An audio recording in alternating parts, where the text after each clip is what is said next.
एक समय जब गुरु का आदेश ही धर्म था और शिष्य की नजरों में गुरु ही भगवान। लेकिन क्या हो अगर वही गुरु शिष्य के खिलाफ तलवार उठाए? क्या हो अगर शिष्य अपने ही गुरु की चुनौती स्वीकार कर ले? महाभारत में जहां एक ओर धर्म और अधर्म की टक्कर देखने को मिलती है, वहीं कई घटनाएं ऐसी हैं जो हमें सोचने पर मजबूर कर देती हैं कि सही कौन था। उन घटनाओं में से एक है परशुराम और भीष्म के बीच हुआ महायुद्ध। एक तरफ गुरु, दूसरी तरफ शिष्य, एक तरफ न्याय, दूसरी तरफ प्रतिज्ञा। और जब ये दो अपराजेय योद्धा आमने सामने आए तो पूरा ब्रह्मांड थम सा गया। इस घटना में सिर्फ शस्त्र नहीं चले, बल्कि मर्यादाओं की सीमाएं भी परखी गईं। तो आइए जानते हैं इस अद्भुत युद्ध की पूरी कहानी और समझते हैं कि असली विजेता कौन था।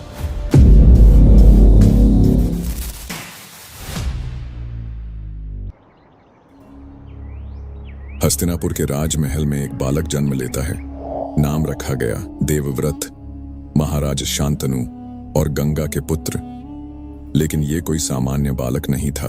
देवव्रत में तेज था, पराक्रम था और थी ऐसी बुद्धिमत्ता जो उम्र से बहुत आगे थी। राज्य के सबसे बड़े विद्वान, ब्राह्मण, क्षत्रिय सबने उसकी शिक्षा का भार उठाया। लेकिन जब बारी आई शस्त्र विद्या की, तो उन्हें सौंपा गया भगवान परशुराम को।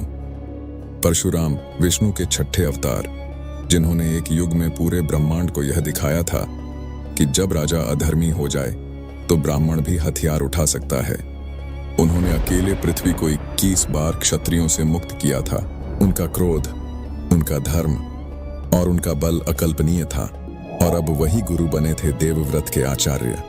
देवव्रत ने उनकी छाया में वर्षों साधना की। गुरु की आज्ञा उनके लिए परम थी और यही समर्पण उन्हें भीष्म बनाता है। समय बीतता है, राजा शांतनु का हृदय एक मछुआरे कन्या सत्यवती की ओर आकर्षित होता है। पर समस्या ये थी, सत्यवती के पिता चाहते थे कि उनका पुत्र ही हस्तिनापुर का राजा बने। और तभी देवव्रत ने वो प्रतिज्ञा ली जिसे सुनकर स्वयं देवता भी कांप उठे। मैं आजीवन ब्रह्मचारी रहूंगा और कभी हस्तिनापुर के सिंहासन पर नहीं बैठूंगा। उस दिन से वो भीष्म कहलाए, क्योंकि उन्होंने भीषण व्रत लिया था। लेकिन यही व्रत उनके सामने सबसे बड़ा संकट बनकर खड़ा हुआ। महाभारत की जटिलताओं में एक दुखद पात्र थी राजकुमारी अंबा। काशी नरेश की 3 कन्याएं अंबा, अंबिका और अंबालिका। जब उनका स्वयंवर हो रहा था, भीष्म वहां पहुंचे और उन्होंने तीनों राजकुमारियों का हरण कर लिया। यह हरण उन्होंने अपने भाई विचित्रवीर्य के लिए किया था। लेकिन अंबा पहले से ही राजा शाल्व से प्रेम करती थी।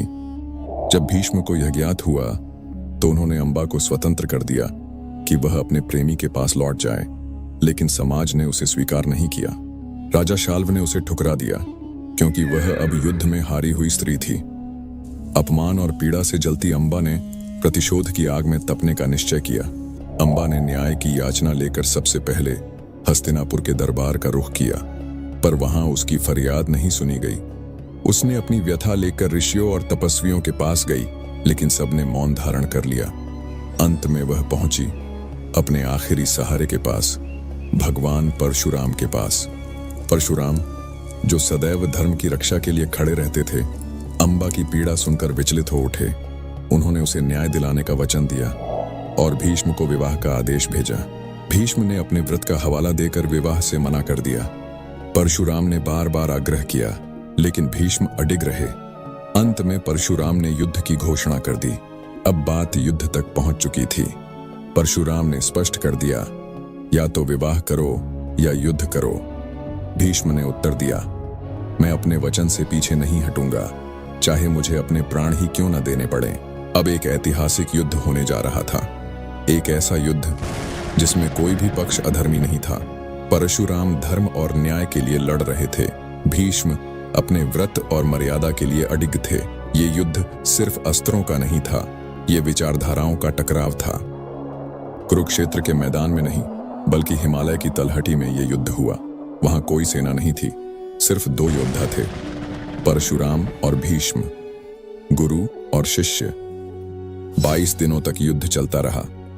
हर दिन दोनों योद्धा नए अस्त्र शस्त्रों से एक दूसरे पर प्रहार करते कभी भीष्म आगे होते, कभी परशुराम।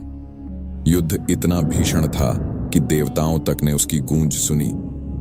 भीष्म ने एक दिन वह अस्त्र प्रयोग किया जिसे चलाना स्वयं गुरु के विरुद्ध था, प्रश्वापन अस्त्र।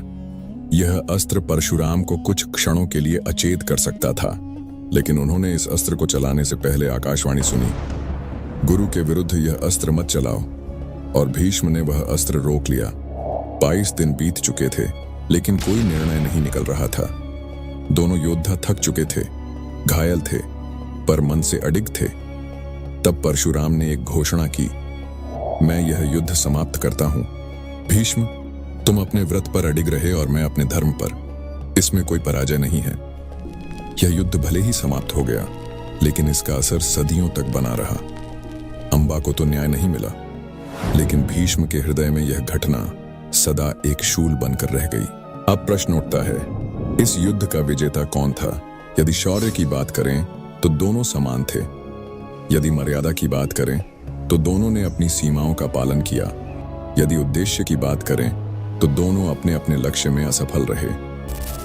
यह युद्ध हमें यह सिखाता है कि जीवन में हर प्रश्न का उत्तर तलवार से नहीं दिया जा सकता। कभी कभी मौन और त्याग ही सबसे बड़ी जीत होती है। वीडियो को लाइक और शेयर करना न भूलें और ऐसे ही अद्भुत कथाओं के लिए हमारे चैनल को सब्सक्राइब करें। कमेंट में बताइए अगली कहानी किस रहस्य पर होनी चाहिए।